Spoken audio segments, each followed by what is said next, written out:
Yeah, obviously it was a very competitive game. Arizona's a great team, but it's in those games when you're playing Alabama or you're playing Tennessee or Arizona, just the caliber of those teams, you got to keep coming offensively.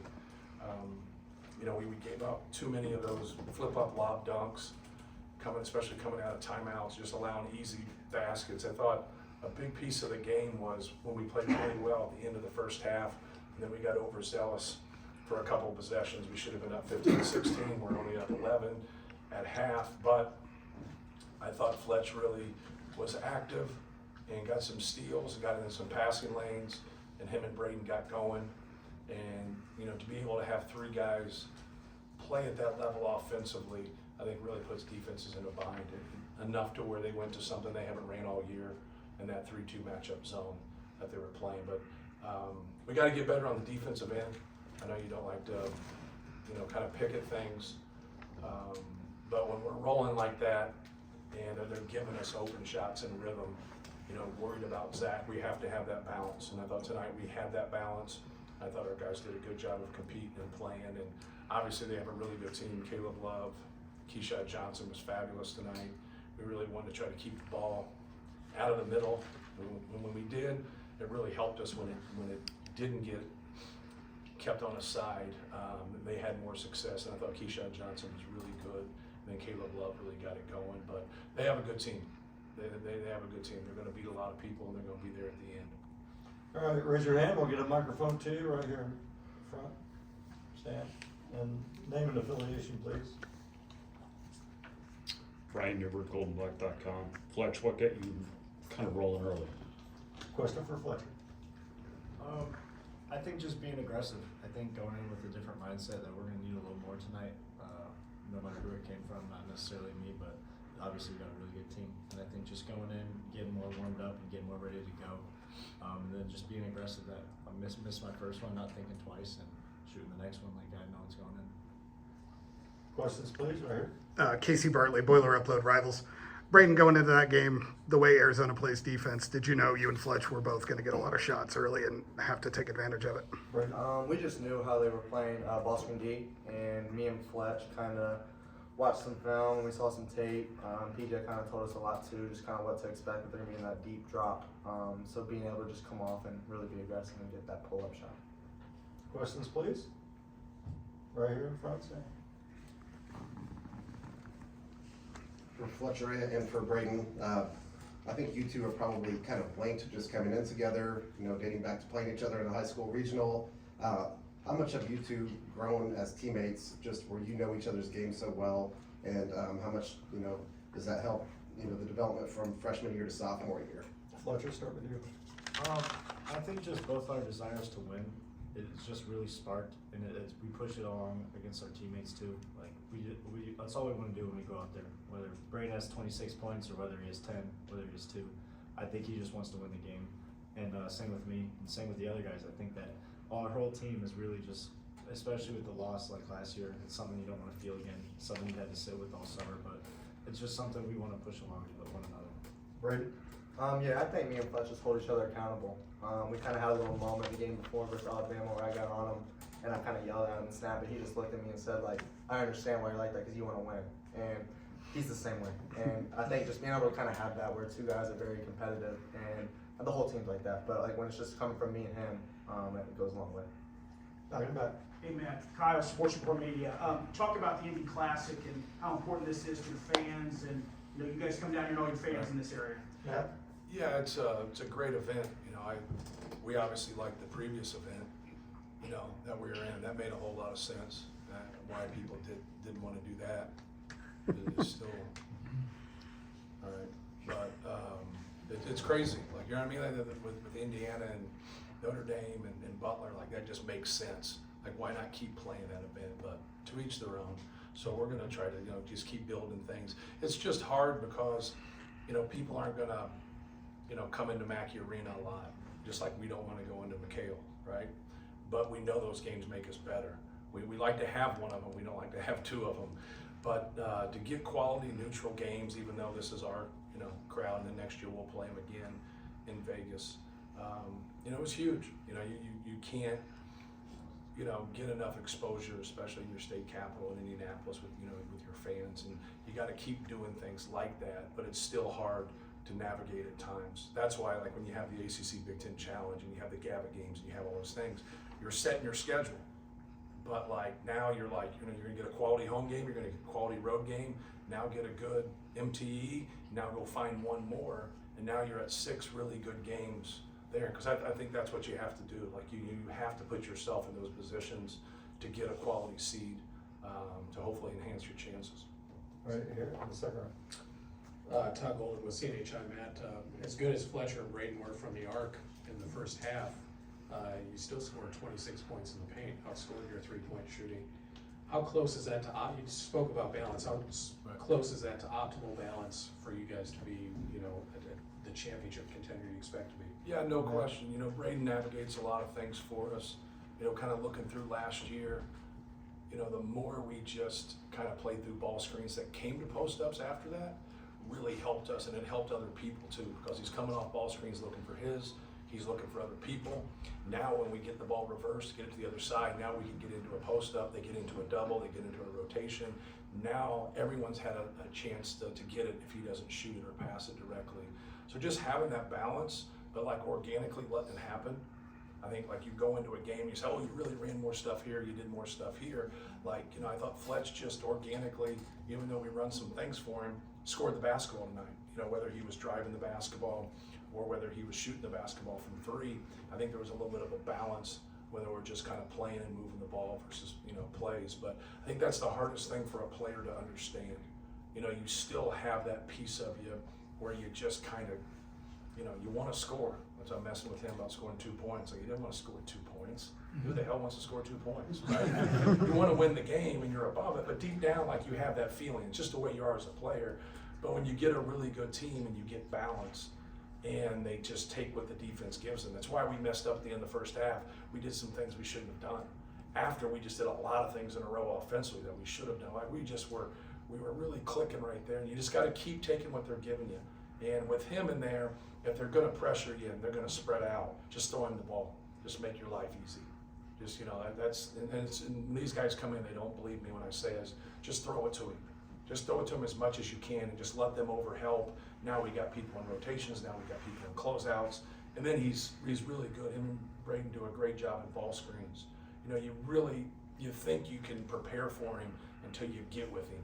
And like, he just takes up so much damn space, whether he's posted, whether he's setting a ball screen, and now it just gives those guys space, and that's what both these guys to my left and right need. They need space, and once they do get space, now they can manipulate the defense. Right here in front. Matt, Tommy Lloyd was asked what these two do well, and in short, he said they win. And I think that when you go out and recruit guys, that's probably, with all the basketball skills in the world, probably the #1 trait you're looking for. So Yeah. what was it about these two guys that, were competing for Indiana Mr. Basketball just a couple of years ago that you thought could come in and give you a boost? Yeah, well, just their competitive spirit. I think that's more than anything. You have to get guys that have a skill set, but they have to be able to win and understand the game. And both these guys understand the game. I think that's the biggest thing when you look at recruiting. It's more of an evaluation than it is recruiting, all right? Because a lot of times rankings is athleticism. That's what it is. It gets down to it. These guys aren't ranked high because they weren't, extreme athletes, all right? And that's just the way it is. And people look at it that way and they go off by the rankings. And after we lost a couple of years, about 10 years ago, I went totally against that. And we started getting guys like Klein and Matthias and PJ Thompson, and those guys were just winners. And they were good pieces of the puzzle. And obviously these guys are big pieces of our puzzle, but that's where it starts with. And you got to be a good basketball player. You got to be smart. You got to understand what's going on, and you got to be able to take some things in. And about 10 years ago, I had no one to talk to during the game. It was really hard. I was talking, but they weren't listening. So you got to have a back and forth. When you have intelligent players, you get to talk to them back and forth, because they are going to feel something and see some things out there that you're not as a coach. All right, they just are. And when you can have that, now you can really grow as a group. Right here in the second row. Dylan Sin from the Journal Gazette. Before waiting for Coach, Arizona came into the game #1 in the country by a wide margin in rebounding. You guys out-rebounded them by a fair amount today. Right. Zach only had 9. It was pretty balanced. What did you guys have to do to get that done? Well, if you look at it, they shot over 50%. So it wasn't one of those games where there's a bunch of misses, right? You try to, when you can keep people in front of you and you can stay out of rotations, your rebound balance is gonna be better. So that's what we try to do. But like when you they had so many drives coming off of it, we really wanted to keep them off the right side of the court and down those ball screens and just get up there and switch. Fletch did a good job a couple times taking charges. The one he got for a block, that's all we were trying to do is switch that and keep it right there.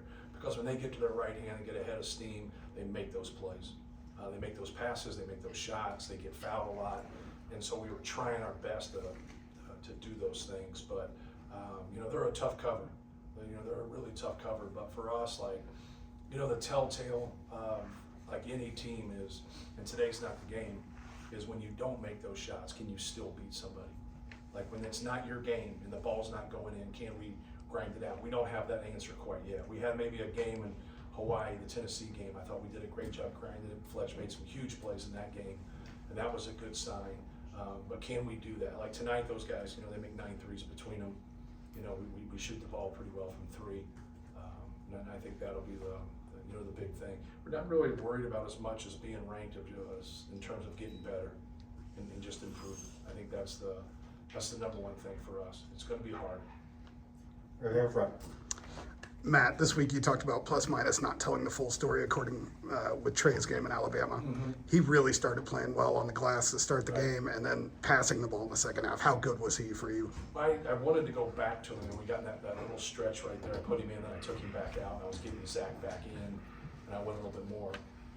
But I thought he set the tone. He rebounded. You know, he had 6 rebounds in 15 minutes. You know, I thought he was physical, and I thought he got him. He gives us a different look at that position. A guy that can post and get on the glass. You know, I thought he had a good game. I wish those guys. It's hard with Mason and Caleb and him. I always want to play him more. So, but it gets difficult. Each game is, you know, kind of a game in itself. We've got time for 2 more, so. Let's just stay the night. I mean, shit. Real quick, Greg Braggs, Boilers in the stands. This is for Braden and Fletcher. The Evo basketball, you guys had to play with it today. Seems to go, you know, it's kind of an adjustment. You know how I feel about it, Matt. That's right. So I'm just curious your adjustment to playing with that basketball. What's that been like the last 2 years? Seemed like you guys were comfortable today. I don't. It's something that both teams have to use. That's what you got to think about. Both teams got to make shots with it.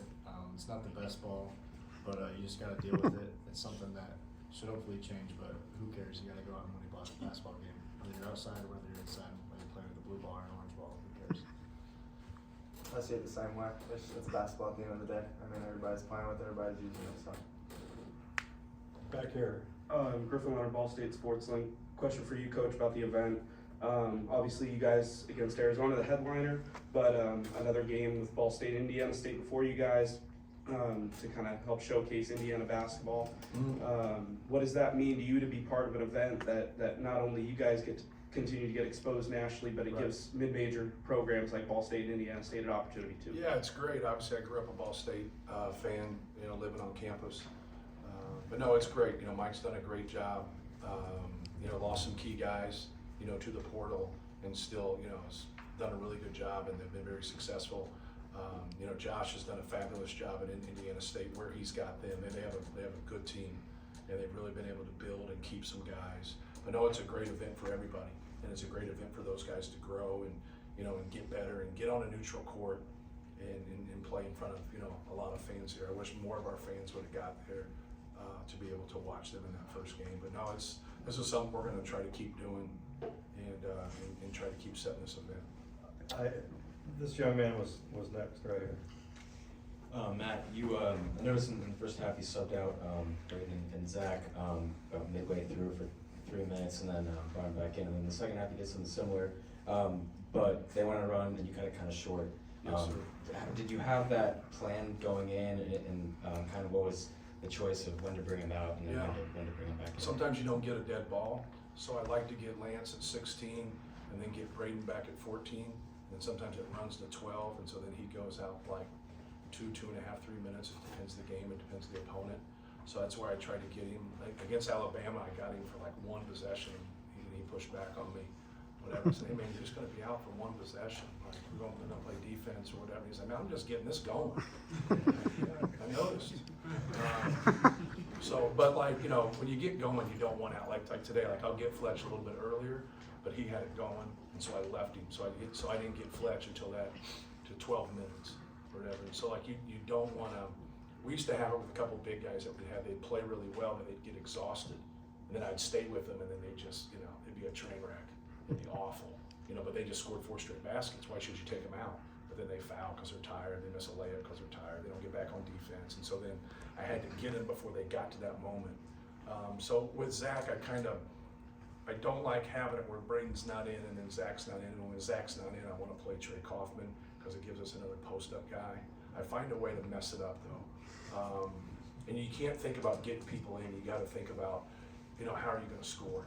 Like, how is this going to work? Like, what can you run? So I work a lot with PJ Thompson, and we try to sit and kind of figure out certain lineups, what we can go to, what we can't go to. Because if we can get some shots up and we get quality shots, then we have a chance to rebound also. And we have a pretty good rebounding team. Okay. But no, that's just kind of the crux of it, if that makes any sense. We're gonna take one last question right here. This is like going to a club or something. We've got a couple like 3, 4, 1-mores. I don't know what Coach Katie said about that. Hey, Get just locked in. for both players, just to extend this as long as we can. Can you talk about that 6-minute dry spell there in the second half? Why points were so hard to come by, and what broke you out of it? I think they went in that zone, and they haven't played zone all year, so that was kind of the first time we kind of saw it. And we were just trying to get in the middle and get to Z, and miss a couple bunnies. We missed a couple threes, so we just weren't hitting shots. And then defensively, we weren't getting stopped at that time. So, I mean, they made a good little adjustment there, but then Lance hit that 3, and I think that kind of took them out of it. Yeah. Oh, I'm sorry. Once again. Go ahead. That zone stumped us a little bit as we weren't really expecting it, but really just knocking down that first shot, like Lance said, and just getting back in our rhythm, not letting them control the pace of it. All right. Why wouldn't you want to play hard? Right?